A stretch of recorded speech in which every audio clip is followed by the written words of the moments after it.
Unite the Kingdom march, thousands of people came out, raised the flag campaign, reform announcing to deport thousands of people. Assalamu alaikum and welcome. This is the only way. So seems to be a lot of sentiment around nationality, identity, migration, people of different backgrounds and cultures. How do we make sense of all this? Yes, Agam Shani, we are at a period in this country and even also across the West where people feel the system just doesn't work for them anymore. The politicians don't work for them, they work for the 1%. The institutions and the systems that were supposed to serve them just don't work for them anymore. There are very few people, the 1%, that are getting very, very rich, whilst the rest are trying to make ends meet. And politicians don't plan to solve this because the politicians don't represent the masses, they're there to represent the 1%. So you have a problem here. What do the politicians do about the masses? But if you don't take care or manage the masses, you will get some sort of uprising. That's the history of Europe. So what they've turned to is nothing new. It's classic right-wing politics, where what do we do? Let's blame the other. The problem was the EU. Britain's now left the EU. So now it's the turn of foreigners. It's the turn of immigrants. It's the turn of asylum seekers. It's the turn of people of colour. They're the fault. There's too many of them. We've let too many of them in. We didn't take care of our borders. They're burdening the NHS. Public services are crippled. Schools are overwhelmed. Up and down the country, there's apparently towns where you can't understand what people are saying, but they don't speak English. Towns are changing, people don't recognize them anymore. This is the argument being pushed forward. As this goes on, immigration has nothing to do with the fact that there are more food banks in this country than McDonald's. The fact that 60, 70% of the wealth is in the hands of 1 to 10% of the country has nothing to do with asylum seekers and foreigners. The fact that the country is Brexited and it's got into loads of problems has nothing to do with foreigners, actually. That was a decision many indigenous white people made because that's what they were told would be the solution. So what you've really got here is the politics of blaming the other. And we've seen the extreme case of this. This is what they did in Germany with the Jews. And don't forget, this has been the history of Europe. Europe has always scapegoated the other in order to save their skin. It's been the Jews in the past, it's been slaves in the past, it's been black people in the past, it's been Muslims, which are there currently as well. And now you're seeing a similar thing as well. I think this is why parties that advocate these views or espouse these views, they're very, very popular because people want simple answers. Why can I not get a council house? Why does it take ages at the NHS? Why I need a hip replacement or knee replacement? Why is it taking ages? And they're given a very simple narrative that it's all about the foreigners. So if we are strong on foreigners, if we protect our borders, everything will be all right. And the politicians do this to the working class on the one hand. On the other hand, they are giving tax breaks. On the other hand, they're passing laws which makes it easy for the 1%. On the other hand, they deregulating numerous industries that serve the rich and the powerful. So unfortunately, what you're seeing is on the streets, people are lashing out. People are picking up the flag to try and take back their country. Although when you ask them what their country is, they can't really tell you. And this is the dog whistle politics we're in, unfortunately, at the moment. Yeah, and I think when you just analyze it a bit more and look into it a bit more, Tories and Labour is constantly about growth. We're going to get growth, and you're going to see more money in your pocket at the end of the month. And how will that happen? More growth. We're going to get trade deals. We're going to sort it out with Europe. We're going to sort it out with America, and GDP will be growing. Um, so people said, okay, let's give that a try. 10 years, 15 years have gone by, and people's situation has gone worse. So this new reform approach has been, it's not about growth, it's just about we're not helping anyone else. And that's a big cost. We're not going to help the poor. We're not going to help the vulnerable around the world. We're not going to help those um, who have different backgrounds, who were born in a different country, whose parents were from a different country.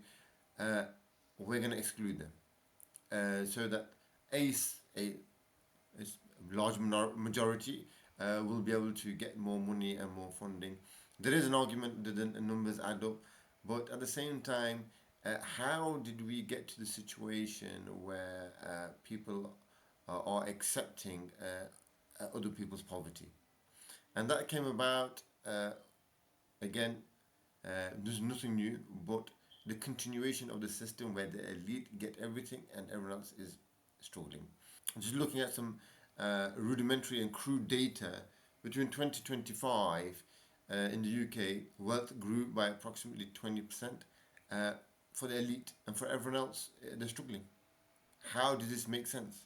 And whenever the discussion of taxing the wealth services, it's quickly smacked down by they will leave, people will leave, wealth will run away to Dubai, will run away to Italy, and all these types of discussions.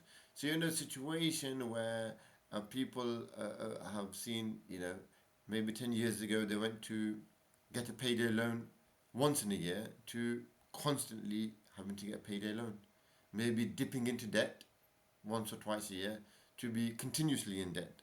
And exploiting that vulnerability by the people like the Tommies and the reforms to show that actually, do you know what, we're not going to help anyone. We're not going to shows how the elite, the political elite, the establishment elite pit people against each other, pit vulnerabilities against each other, and don't think about people, only think about enough of the people that they need for the future, and to everyone else, they can, their lives can be turned upside down. We don't care. We're going to carry on with what we're doing. Yeah, I mean, this is really because there are so many problems. This is what's given an opportunity for people like Tommy Robinson and Nigel Farage to really take advantage of people's sentiments, the way people are. I mean, a lot of people are facing some very difficult circumstances. I mean, you got to remember for 10 years prior to the cost of living crisis, we had austerity. So, really, this country since 2008 has been in crisis. We had austerity that cut education, cut the NHS, basically cut the budget. Then it turned into a cost of living crisis. Then you had the Ukraine war that made it even worse. So, many people really, potentially coming up to 2 decades really now of being in crisis. So the mainstream politicians, they have no credibility. The Tories are in the wilderness now, and Labour, I don't think they could have messed up more than they already have. So we're in a shocking scenario where actually the real opposition is reform. And that's why they keep doing very, very well at the polls. But what you find is, very simplistic positions on complex issues. Fine, you get rid of all the foreigners, you close your borders. That doesn't solve tax avoidance. That doesn't solve your institution. That doesn't solve poverty in the country. That doesn't solve the fact that you've got food banks in the country. It doesn't solve it at all. That's why when you start mixing race with it, it's about entrenchment. We're gonna entrench ourselves in our country. We're gonna defend our country because it's being run over. Even though the number of people coming over are mostly in the hundreds of thousands, and we have a 70 million plus population. So, you start mixing history, you start mixing race, you start mixing identity. You have a lethal cocktail there. Yeah, and I think a big difference is the mindset of the elite and the mindset of the rulership in Islam. In the mindset of the elite here, it's about continual growing, continually protecting my wealth. No one can come near my wealth, no one can touch it. How dare you even discuss it? If you think about touching my wealth, it's going backwards. Though just a simple arbitrary 2% tax would raise billions. When you look at Islam, the leadership, you know, when people would suffer, they would suffer with them. Though they had access to food, they had access to wealth, they would not eat. If people couldn't afford meat, they would not eat meat. If people couldn't afford milk, they would not drink milk. They experienced the suffering of the people to the point where, Umar radiallahu anhu, his complexion changed because of he went through what the people went through. When the Prophet ﷺ was boycotted, his people were boycotted, Banu Hashim. They came to him and they said, Rasulullah ﷺ, look, we are so hungry, we have to tie a stone on our bellies, on our stomach, to suppress the hunger. And the Prophet ﷺ showed his stomach and said, I have tied 2 stones. I'm going through what you're going through, plus more. And this type of leadership is what's missing in the world. And now what you have, millionaires, billionaires, from their yachts, from their connections. directing the play, directing the situation, and constantly we're having Angela Rayner about how did she buy, did she pay, did she use this, did she do that. We got the case on Nigel Farage, who bought the house, are you tax avoiding, da da da da. So when you have the elite mindset of uh, it's made for us, we will tell, against a mindset of I am with the people and I'm walking with the people in a real tangible way, you have a totally different outlook and a totally different results. And the deep issue is in Islam, wealth, zakat is always associated with wealth, and people give extra. They give extras so that they don't fall in the trap of did I not give enough? What will I say on the day of judgment? Will Allah be pleased with me? Have I violated my wealth? Have I not purified my wealth because I didn't give? So then many people give sometimes extra. Whereas here, it's every way to find laws that can protect, uh, manipulate, save, redirect the wealth away from the people, um, and into the pockets of the elite. So, Jazakallah khair for listening. Assalamu alaikum wa rahmatullahi wa barakatuh.